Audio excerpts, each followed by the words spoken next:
இட்லி மாவு அரைச்சி எடுத்துட்டேன். இது வந்து ஆப்ப மாவு. இங்கே பாருங்கள் நல்லா நெசஞ்சிடுச்சு. இட்லி மாவு அரைச்சிட்டேன் நான். நல்லா 8 மணி நேரம் ஊறிச்சு நல்லா.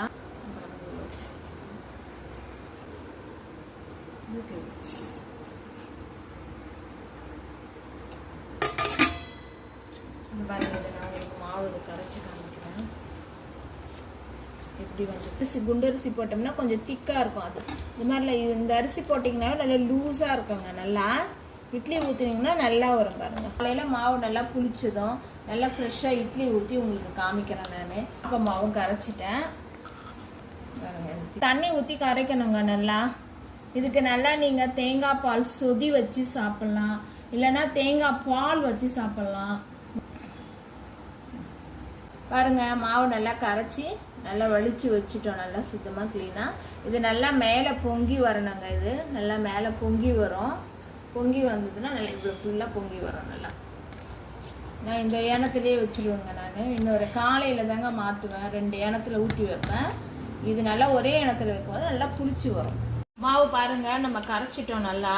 இட்லி மாவும் கரைச்சிட்டோம் நல்லா. இது நல்லா மேலே புளிச்சு வரும் நல்லா. இப்போ நான் வேறு ஏனத்தில் மாற்ற மாட்டேன். இப்போ இது நம்ம காலையில் மாவு நல்லா புளிச்சு வந்த உடனே கரைச்சிட்டு வேறு ஏனத்தில் மாற்றிடுவேன். 2 ஏனத்தில். இங்கே பாருங்கள் இது முடிஞ்சிடுச்சு. இங்கே பாருங்கள் ஆப்ப மாவு. ஆப்ப மாவும் நல்லா கரைச்சி வச்சுட்டோம். உப்பு போட்டு 2மே உப்பு போட்டு கரைச்சி வச்சுட்டோம். காலையில் இதுவும் நல்லா பொங்கி வந்திருக்கோம். இதுவும் நல்லா பொங்கி வந்திருக்கோம். காலையில் நம்ம வீட்டில் இட்லியும் கருப்பு கவுனி அரிசி இட்லியும் கருப்பு கவுனி அரிசி ஆப்பமும் நம்ம நாளைக்கு காலையில் பார்க்கலாம் வாங்க.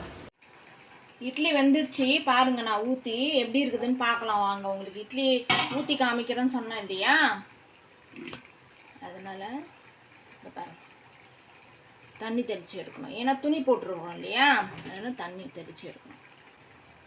இப்படி வருது எப்படி இருக்குது மெத்தன் இட்லி நல்லா பஞ்சு மாதிரி இருக்குது பாருங்கள்.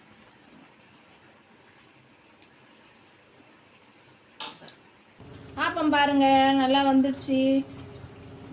கொஞ்சம் பொறுமையாக பண்ணணுங்க. இது வெள்ளை அரிசி ஆப்பம் இல்லைல்ல, நல்லா பொறுமையாக தான் இருக்கணும்.